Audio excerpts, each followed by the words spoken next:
परम सुखदं केवलं ज्ञानमूर्तिं द्वन्द्वातीतं गगनसदृशं तत्त्वमस्यादिलक्ष्यम् एकं नित्यं विमलमचलं सर्वदेशाक्षिभूतं भावातीतं त्रिगुणरहितं सद्गुरुतं प्रगट गुरु हरिहर जीवन घटो घट बोलनार लाड ले लाड કહે હું અને મારું તજે તો મળે નહીં તારણા मेरा मुझ में कुछ नाए जो कछ है सो तेरा तेरा तुझको सौंप दिया अब क्या लगे जो मेरा बोलिए सदगुरु महाराज તમે અહીંયા આવ્યા છો તો શેનો ઉપદેશ લેવો છે તમારે તમારે સમજવું છે શું તમે પોતાની ઓળખાણ હું કોણ છું બરોબર બે માં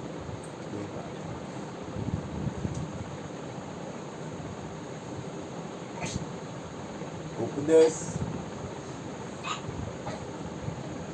તમે તો ભજન સત્સંગ કરો છો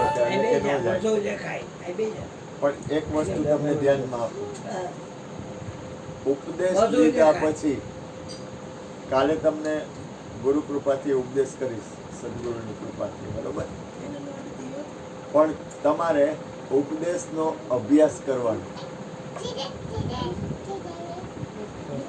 તમને ગુરુ કૃપાથી ઉપદેશ કરીશ પણ દાખલા તરીકે તમને એકવાર રસોઈ બનાવતા શીખવાડે પછી તમે કોઈ દી કરો નહીં તો ભૂલાઈ જાય બરોબર ને બીજું મારાથી બનશે ને જેટલું બનશે ને એટલું હું તમને મારાથી જેટલું થાય ને એટલું હું તમને આમ જેને કહેવાય ને કે કાંઈ બાકી રહેવા નહીં દઉં મારી અંદર જેટલું ગુરુ કૃપાથી સદગુરુની કૃપાથી જેટલું મારો અંતરમાં એક જ ભાવ છે કે તમે તમારું જીવન તમારું કલ્યાણ અને તમે આત્મ સ્વરૂપમાં સ્થિત રહ્યો તમારા આત્મ સ્વરૂપમાં સ્થિત રહ્યો કારણ કે આત્માથી મોટો કોઈ દેવ છે જ હું આજ મને અત્યારે આનંદ આવે છે ને એ મને આનંદ છે તમે લોકો ઉપદેશ લેવા આવ્યા ને એટલે કારણ કે તમે તમારા આત્મકલ્યાણ માટે આવ્યા છો આ સંસારમાં દરેક વસ્તુ મળે છે તો ઉપદેશ છે ને ગુરુનો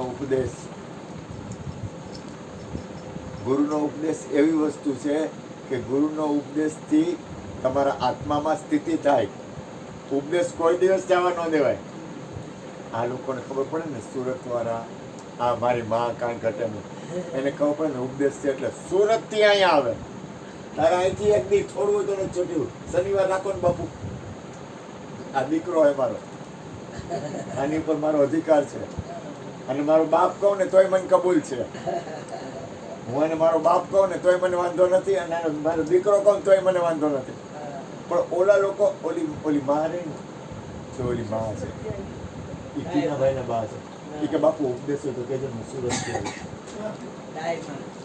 24 કલાક થાય અને 10,000 રૂપિયા થાય પેટ્રોલનું પેટ્રોલના ગાડી લઈને આવ્યા છે પેટ્રોલના કેટલા થાય 10,000 થાય તને ખબર પડે અહીંથી સુરત જવા આવવાના 10,000 પેટ્રોલના થાય અને એ ઉપદેશ છે ને એ કે બાપુ કે હમણાં વચ્ચે હતું ને બાપુ કે ઉપદેશ હોય તો મને કહેજો હું ઉપદેશ હોય તો આવીશ તારે ખાલી 4 કલાક ફોન બંધ કરવાનો આવે શનિવાર રાખો ને બાપુ ઉપદેશ ખાલી 4 કલાક પણ. અને ઉપદેશથી શું થાય ખબર છે? શરીર નક્કી નહીં થાય, આત્મા નક્કી થાય. શરીર તો હું તમને કહું, આપણે નક્કી કરીને બેઠા છીએ આદિ અનાદિથી. આ હે ને, આ ધૂળ છે, ધૂળ.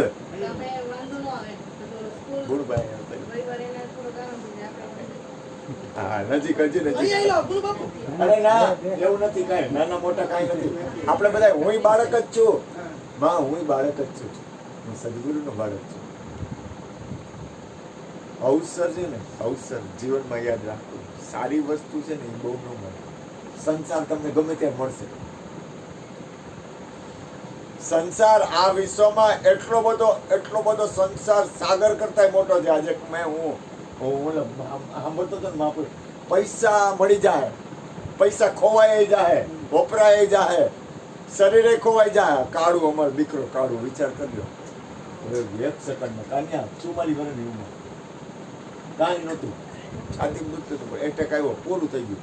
કાળું ને તો માથું ઓળખ ને, કાળું તો ઓળખ નતું. વિચાર કરો. મને પગ નીચેથી જમીન ખાવકી ગઈ. હવે આપણને છે ને, આપણી અંદર નડે છે, હું ખબર છે, પેલા આપણને મોતની યાદી નથી આવતી. આપણને એમ જ છે કે આપણે મરવાના જ નથી. મૃત્યુની યાદી આવે ને તો આપણે જાગી જાય. આપણને મૃત્યુની યાદી નથી આવતી એટલે આપણે શું કરી, જતું કરવા માંડીએ. પછી હું હાલો, કાંઈ વાંધો નહીં, મારું આ શરીર નહીં હોય તો તમે ક્યાં કરશો? ભજન ઉપદેશમાં ક્યાં બેવા જાઓ? તમે કોની પાસે જાઓ? ક્યાં જાઓ? આજ મને હું સત્પુરુષોને સાંભળું છું ને તો મને એમ નક્કી થાય છે કે હું શરીર નથી. એમ આ છે ને, આ એક પિંડ છે. શેનું પિંડ છે? આની વાત કરું. આને હું અહીંયા મૂકું છું અત્યારે. આ એક પિંડ છે. શેનું છે? રાખ, માટીનું પિંડ છે. એ આમ પડી ગયું એટલે વાત પૂરી થઈ ગઈ.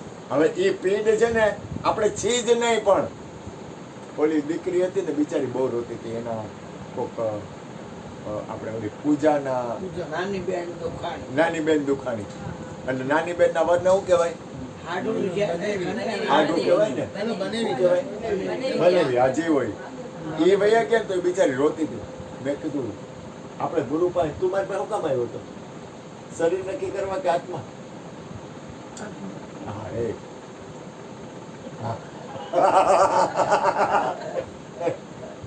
જ્યોતિબેન એક શબ્દ બોલતા, મારે હમણાં અમારે ગોરધનભાઈ ની કોક ગોરધનભાઈ જ બોલ્યા હતા.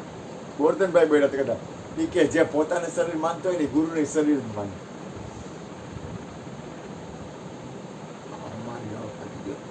જ્યોતિબેન કહેતા, જે પોતાને શરીર માનતો હોય ને, ગુરુને શરીર માને. ગુરુ શરીર ન હોય. ગુરુ સંસારના વિષયોના ભોગમાં ન હોય. ગુરુ એવો, એને ગુરુ ન કહેવાય. ગુરુ સંસારના ભોગના વિષયમાં ન રાજતો હોય, એ ગુરુ ન હોય. ભૂલ કદાચ થઈ જાય પણ ગુરુ એવો ન હોય. માં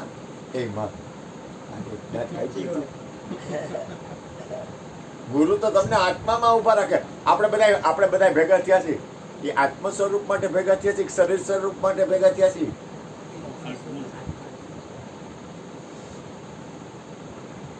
જ્યોતિમાના શબ્દ કે જે પોતાને શરીર માનતો હોય ને, ગુરુને શરીર જ માને. એમ જ માને કે ગુરુ શરીર છે. ગુરુ શરીર ન હોય. આ કૃષ્ણ કેવું બોલે ખબર તમને? એ કે મારી આંખમાં જોવે ત્યાં સુધી હું કેમ માનું કે કનુભાઈ ઘરવાળા વયા ગયા? એ કે આર્ય મારી આંખમાં જોવે, મરતો જ નથી, કે જન્મતો જ નથી, કે ઉપેન્દ્રનું શરીર છૂટે તો મારે નથી જવાનું. એ શું કહેવા માંગે? એ મરતો જ નથી. મરે તો હોય ને, મને શરીરનો ભાવ જ નથી. એ ક્યાં ઊભા છે એ તો જુઓ તમે. કોક દીક આપણને શું થાય કે દ્વેષ કરે છે, રાગ કરે છે. રાગ દ્વેષ નથી કરતો. રાગ દ્વેષથી તો ઉપર ઉઠેલો છે. એને આખા વિશ્વમાં એક નક્કી છે કે આખા વિશ્વમાં પરમાત્મા સિવાય કોઈ નથી. કૃષ્ણની વાતને સમજવામાં મને 40 વર્ષ થયા. હજી હું થાપ ખાઈ જાઉં છું આ કૃષ્ણને સમજવામાં. ગુરુને સમજવામાં હજી મારાથી ભૂલ થઈ જાય છે. હું હજી કૃષ્ણને ઓળખી નથી ગયા. તમે ક્યાંથી ઓળખી શકો? 40 વર્ષ થયા હું આને નથી ઓળખી શકતો. કારણ કે એની અંદરની સ્થિતિ હે ને એ તો દિવ્ય છે. તમે આવો તો તમે જરાક ક્રોધ કરે ને એટલે આપણને કંઈક ખીજાય છે, પણ એ હુકામ બોલે, એ હું બોલે, એ ક્યાં લઈ જાય છે એ તો જુઓ તમે. હરિગુરુ સંતો તમને ક્યાં લઈ જાય છે? શરીર છે ને, શરીર એ આપણે છે જ નહીં. કાલે હું તમને તમારો આત્મા નક્કી કરાવીશ ગુરુ કૃપાથી. હું નહીં, હું કહેતા રામદુઆ. અજીતના ગુરુ બટુક બાપુ જંગોળવાળા. અજીત સુરતથી આવ્યો અને બટુક બાપુના ઘરવાળા સાદામાં બેવ થઈ ગયા. ગુરુજી ત્યાં ગયા, માણસો ખૂબ આવ્યું, આખું ખેતર ભરાઈ ગયું, એટલા માંડવા નાખ્યા. ગુરુજીએ કીધું કે અહીંયા શારદામાં છે એ કોઈ નક્કી કરાવી દે. અહીંયા શારદામાં હાજર છે એ કોઈ નક્કી કરાવી દે. બટુક બાપુના ઘરવાળા અજીતના ગુરુમાં હતા, ગુરુ બટુક ગુરુજીના ઘરવાળા. એટલે નિર્ભય ફોજ વાળો મોહનરામ કે અમીરભાઈ તમે કહી દો ને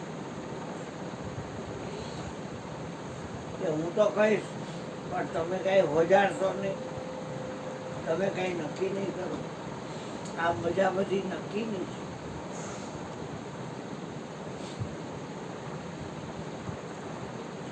એટલે કે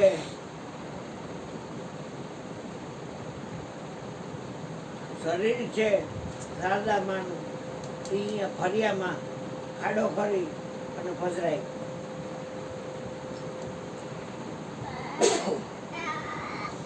શરીર ખાડો કરી અને ફસરાય, પણ શારદામાં હાજર છે એવું કોઈ નક્કી કરે? પડતો ને બેઠા.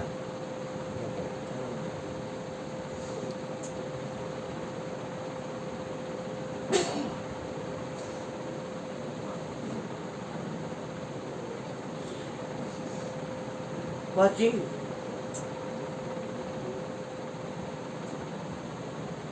આ માથું તો કર્યું ગુરુજીએ, ત્યાં શું છે? એ હાથ છે, કોનો છે? તમારો અમીરભાઈ. તો મારા વાલા આ હાથને કોણ લાવે છે? અમીરભાઈ તમે હલાવો. હું જો હલાવતો તો હું કહું ખરા તમે? હું જો હલાવતો તો હું તને કહું ખરા? તો કે તે કોણ આવે છે? મારો પ્રશ્ન મને પૂછાય નહીં. મને ન પૂછાય મારો પ્રશ્ન. તમને ખબર હોય તો કહો, નકર હું તો કહી શકું. તો કે તમે જ કહો ને અમીરભાઈ. એટલે ઘટના એવી ઘટી કે આ જો હાથને હું હલાવતો તો હું તમને પૂછું ખરા કે હાથને કોણ લાવે છે? આ શ્વાસ મારો બંધ પડી જાય તો મારો હાથ આમ હાલે ખરો? તો દાદા આ શ્વાસને જે હલાવે છે ને એ આ હાથને હલાવે છે. તમે એમ કેમ કહો અમીરભાઈ તમે હલાવો છો? શ્વાસને હું હલાવું છું? તો કે ના, શ્વાસથી તમે નથી. તો આખા વિશ્વના શ્વાસને એક જ લાવે છે. એ ક્યાં ઉભો રહીને લાવે છે? હવે હવાર પડે, સૂર્ય ઉગે લાલ હિંગળોક જેવો, અને પછી એમાં કિરણો નીકળવા માંડે. અબજો આખું જોવે, બધાને સૂર્ય દેખાય, કોઈને ભોપીડું ન દેખાય, બધાને સૂર્ય દેખાય. તો એમાં મેં ડોક્ટર ગયા તો મારી આંખમાં જે સૂરજને જોવાનો હતો એ તમારી આંખમાં છે કે મરી ગયો છે? તો ગીતો છે તો ક્યાં અમારે છે? ખાલી આ શારદામાં આમ નક્કી કરવાના છે. રોઈ રોઈને ડેમ ભરી તો કાંઈ ન મેળ પડે. આપણે અત્યારે હું જે કાંઈ બોલું છું, મને આ તો બધા સાંભળો છો, તમારું બબે કામ છે. 15 જણા છો એક વાત છે કે 20 જણા છો, 40 કાનમાં 15-20 જણામાં સાંભળવાનો એક એવડો જાય બોલવાનો છે. હા, 40 કાનમાં 20 જણામાં સાંભળવાનો એક એવડો જાય બોલવાનો છે. આખા વિશ્વમાં અખિલ બ્રહ્માંડમાં શ્રી હરિ હતું. આ જુદુએ રૂપે અનુભાગ જોવાની ટેવ પડી ગઈ છે. એ નથી એનો વિશ્વાસ આવી ગયો છે. અને મહાપુરુષોને છે એનો વિશ્વાસ, આ કાલ તમને છે એનો વિશ્વાસ અપાવશે. એટલે મન ચોટી જાય પછી જો એક વસ્તુ યાદ રાખ. એનું લાગે છે ને મન જો એક વસ્તુ યાદ રાખો, તમે તમે તમે જે વસ્તુનો સંગ કરશો ને એની અસર થાય. બરોબર. હવે બીજું, તમે સત્યનો સંગ વધારે કરો, સંસારનો સંગ વધારે કરશો ને તો તમને સંસારનું વાતાવરણ વધારે આવશે. અને તમારા આત્મકલ્યાણનો સંગ વધારે કરશો ને તો આત્મકલ્યાણનું વાતાવરણ આવશે. આજ તમે દાખલા તરીકે, આજ હું તમને એક વાત કરું, દાખલા તરીકે તમે જે વસ્તુનો વધારે સંગ કરશો ને એની અસર તમને થાય જ. તો આપણે આપણા આત્મકલ્યાણમાં એવી વસ્તુ શું કામ ન નાખીએ કે આપણું જીવન સફળ ન થાય? આપણું જીવન સફળ થાય એવું જ કરાય ને. એમાં થોડી હું કામ ભૂલ કરી. આજે હું તમને કહું, આ ધવલ છે, ધવલને હું એમ કહું કે ધવલ આપણે ધંધો કરવાનો છે અને ધંધામાં ખોટ થાય એ ધંધો કરવાનો છે. ધવલ હું કે નો કરાય ઈ ધંધો. બરોબર ને? આજે આ ધવલને કહું, ધવલ આપણે ધંધો કરવાનો હોય, ધવલ આમ જો ધંધો કરવાનો પણ એમાં ખોટ જાય એવું છે, ધંધો કરાય? આપણે કીર્તિભાઈ ધંધો કરવાનો, જગદીશભાઈ, હા જગદીશભાઈ ને જ કહેવાય ને, જગદીશભાઈ કાનિયા, આપણે ધંધો કરવાનો હોય એમાં ખોટ જાય એવો ધંધો કરવાનો, તું કઈ તો આપણું જીવન ખોટ જાય એવું કરાય? હા ભાઈ, મને અંદર કઈક થાય તો તમને કેમ ન થાય કાંઈ?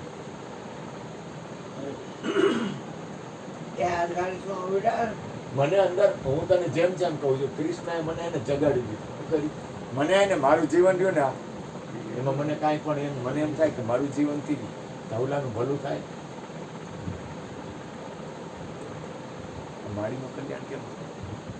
હું વિચાર આપો જો, ઓલી દીકરી છે ને એનો હૃદયનો ભાવ છે મને, મારીનો અંદરથી એ મને ઓળખે એટલે એ ભાવ કરે. આ દયાળુ એ મને ઓળખે, એ મને ભાવ કામ કરે એને ખબર. ઓલી મારી ઓળખે, એને તો મારી સેવા કરી વાત જવા દે, એને તો મને કેવો ધનિયા તું ગાંડો થઈ જા એવી સેવા કરી ને કે મારા કામ મને આમ સમજો આબુથી નવડાવી ધોવડાવીને આમ મને આમ તેવું તને એમ થાય કે આ હગા દીકરાને ન કરે એવું બધું મને કર્યું. એટલો ભાવ એટલો પ્રેમ, એને ઘરે ગયો ને જગાય ને 2 જણાએ ભાવ પ્રેમ કર્યો, વાત જવા દે. આમ ફૂલની જેમ રાખ્યો હોય, કાંઈ ઘટે નહીં એમ. તો એ ક્યારે મને એવી રીતે કરે? અને મને માને ને માને, મારી વાત નથી કરતો, મને એને માને એમ નથી કહેતો. એને આ લોકોનો બધા જોડી માં કાંઈ ઘટે નહીં. એ ઉપદેશ લીધો ને એટલે કે ના કે ગુરુજી બરોબર છે કે પેલા ઉપદેશ લેવા બેઠા ને અને ઉપદેશ લેવા જોવે તો કરે ને, પછી ઉપદેશ લીધા ને કે ના ના કે ટીના કે ગુરુજી બરોબર છે કે એટલે હું મારું નથી કહેતો, પણ એ આ લોકોનો ભાવ કહું છું. આ લોકોનો ભાવ કેવડો હે? દીકરીનો હોય અરે કહેવાનો મતલબ શું છે કે તમે ને જો એક વસ્તુ યાદ રાખો, આ દુનિયામાં કાંઈ છે નહીં. ભૂલ ન કરતા પિંડ છે ને, પિંડ એ ઉપાધિ છે. આ રહ્યું ને આ હે ને, જો આમાં થાય એવું ખબર છે, આને એમ થાય કે સ્ત્રીમાં સુખ છે, સ્ત્રીને એમ થાય પુરુષમાં સુખ છે. જો સ્ત્રીને એમ થાય પુરુષમાં સુખ છે તો પુરુષે પોતાનામાં સુખ લઈ લેવું જોઈએ ને. તો પુરુષને એમ થાય સ્ત્રીમાં સુખ છે તો સ્ત્રીએ પોતાનામાં સુખ લઈ લેવું જોઈએ ને. તો કાં પોતે પોતાનામાં સુખ નથી લેતા? માણસ એ વિષય સમજાય જાય હું કહેવા માંગુ. સ્ત્રીમાં કેવું સુખ છે કોને થાય? પુરુષને. એટલે તને એમાં સુખ થાય છે તો સ્ત્રીને એમ થાય પુરુષમાં કેવું સુખ છે. તો એનો અર્થ એ થયો કે પુરુષમાં સુખ હોવું જોઈએ ને. તો પોતે પોતાનામાં સુખમાં કાં નથી રહેતો અને સ્ત્રી પોતાના સુખમાં કાં નથી રહેતી? સમજાય છે હું કહેવા માંગુ છું? બહાર ગોતવા જાય છે એટલે. આ બહાર ગોતવા જાય છે કારણ કે એવું કામ કરે છે ખબર છે? વાસનાના હિસાબે. પોતાના હાથમાંથી મોટું કોઈ વસ્તુ છે નહીં આ વિશ્વમાં. તારું શરીર છૂટી જાય તો મારી માં શું કરે? એ તો હાલે એમ હાલે. હાલત ને માં એનું શરીર છૂટી જાય તો તું શું કર? માલું એમ હાલું. તમામ જો એનો અર્થ એ થયો કે આ એક આપણે બધા શરીરના ધર્મ લેવા જાય ને કાંઈ શરીરના તો તને દાખલા તરીકે તમે બે ને બાળક થાય તો નક્કી જ હોય આ બાળક આવે એટલે એનો અર્થ શું થયો? કર્મની ગતિ છે એ બધી શેની છે?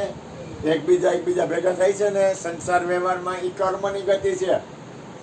કાળુને એટેક આવી ગયો 44 વર્ષ તો શું થયું? તો કે હિસાબ પૂરો થયો, ભાગી ગયો, પૂરું થઈ ગયું. એટલે આખા વિશ્વના તમામ સંબંધ રહ્યા ને એ કર્મના હિસાબે છે. તો એને આપણે રાગદ્વેષ નથી કરવાના, ઘરવાળાને પ્રેમ કરવો જ જોઈએ. એ તને પ્રેમ કરે જ, બાળકોને પ્રેમ કરવાનો જ હોય, ભૂપેનભાઈને પ્રેમ કરવાનો જ હોય, એમ નથી કહેતો. પણ આપણું ધ્યાન તો આત્મામાં જ હોવું જોઈએ. કારણ કે પરિણામે તો તું જ ભેગો રહીશ. દરેક આખા વિશ્વના તમામ સંબંધોમાં દરેક જો તમે લોકો ભાવ પ્રેમ કરો ને એના કરતા હું વધારે ભાવ પ્રેમ કરતો હોઉં તો મારું ધ્યાન તો આત્મકલ્યાણમાં જ હોય. એમ તમારું ધ્યાન તો આત્મકલ્યાણમાં જ રહેવું જોઈએ. સંસારમાં દરેક હારે ભાવ પ્રેમ, કોઈની હારે રાગ દ્વેષ નહીં, કોઈની હારે દ્વેષ નહીં કરવાનો, કોઈની હારે રાગ નહીં કરવાનો. રાગ દ્વેષ શું કામ કર્યું? એ તો જન્મ મરણનું કારણ છે. કાલ સવારે ઉઠી મમ્મી જય શ્રી કૃષ્ણ બોલ ચાલ માફ કરજો તમે મને ગાયું દીધી મેં તમને ગાયું દીધી એ બધું ભૂલી પેટર્ન થઈ જાય ગયો, પેટર્ન થઈ મારી ગયો. માં અને હું તમારી દીકરી આઠે કરો જે કામ હોય કહેજો મને મમ્મી હોય તમે જે કહેશો ને એ બસ કરી કેવો આનંદ થઈ જાય બેટા હા આ તો કૃષ્ણ આ તો કાંઈ ઘટે હા નહીં. પ્રવીણભાઈ દીકરી એટલે અવશ્ય કૂડ જો એક વસ્તુ યાદ રાખો, તમારી અંદર કૂડ કપટ ન હોવું જોઈએ. દરેકને પોતાની અંદરની ઓલી હોય. આખા ઘરી જાય તમે જો ને અહીં જામનગર છે એટલે તૈયારી કરી અને આપણે એ કાંઈ કરવું નથી. આપણે તો કાંઈ નથી સોંપ્યા જમશે બેટા જરા હાલ આપણે બે મમ્મી ભાઈ માફી પાકી બાપરે. પણ આમાં એવું હોય કાકા, સમજણનો અભાવ હોય ને ત્યાં બધું થાય. બાકી તમને કોઈ બેફામ દારૂ દઈ જાય હા તો ફેર પડે. કાંઈ ન હોય સમજણનો અભાવ હોય ને બધું થાય. પણ આપણે દઈ તો દીધી હોય ને. હા એમ આપણા મનમાં દઈ દીધી ને આને શું થઈ જાય એમાં. હું તો આખો અને ત્યાં અંદરથી ન દેવાય એટલે તમે પર થઈ ગયા, વાત પૂરી થઈ ગઈ. હે પ્રેમ વિના તો કાંઈ છે નહીં. કમ્પ્લીટ રહ્યો ને બેટા તો લઈ જવાનું કાંઈ સમય ભરાઈ જાય વાત થાય થોડું આશીર્વાદ મળી જાય ને બેટા તો ત્રણ ભાઈનું ગોઠવાઈ જાય બધું અને આ બધું આપણા હાથમાં જ છે શીખાય છે. જો મારી એક બા કહેતા કે બા મને પાણી દ્યો ને લેને દઉં મારા પેટ મારા બાપની બૈર પાડી દેતો અરે એક ધોકો ઠોકી છે મારા બાપની બૈર પાડી દેતો એક ધોકો ઠોકીશ ને આ કે વચનમાં વિવેક કહે તો બા પાણી આપો ને. હા લે દઉં મારા પેટ કાંઈ છે વાત આટલી જ છે બીજું કાંઈ નથી. થોડોક સત્સંગ ગોરધનભાઈ કરશે ને? હા લે હાલો ગોરધનભાઈ. બોલો બોલો બે હાડુભાઈ સમજી ગયો, બે ને જે કરવું હોય કરો. બે હાડુભાઈ ને સાંભળવાના એટલે તમે હે રામ હે રામ હાલો ગોરધનભાઈ તમે થોડોક સત્સંગ કરો. ભલે એ તો કઈ એવું આપણે તો બધા સદગુરુના બાળકો છે. હા તમે બોલો. અહીંયા આવતા રહ્યો ગોરધનભાઈ, અહીંયા આવો. પટમાં આવો, કૃષ્ણભાઈ આવતા કાલ રહ્યો. છે આજે કાંઈ ઉપદેશ અહીંયા આવતા રહ્યો. ભલે ને એવું કાંઈ ન હોય, તમે આપણે બધા બાળકો જ છીએ, ગુરુના જ બાળકો છીએ આપણે બધા. કાંઈ આવો આવો આવો અમારા ગોરધનભાઈ સારો સત્સંગ કરે હા ભણીએ હે. આવો. આવો. અમારે આવો અહીંયા ક્યાં ગયા આપણો- પહોંચે કા? અરે ક્યાંય ને ક્યાંય બધા સત્સંગ આપણે પાંચમા મહિનામાં ત્યાં આયા ને વસાઈ તારનું વાપરીએ એમ. એવું ને? તમે આયા ને તારનું જ અમે થોડું થોડું વાપરીએ. પહેલા નથી ખબર પડતી હા. તમારા અવાજ મોબાઈલમાં ઓછો આવે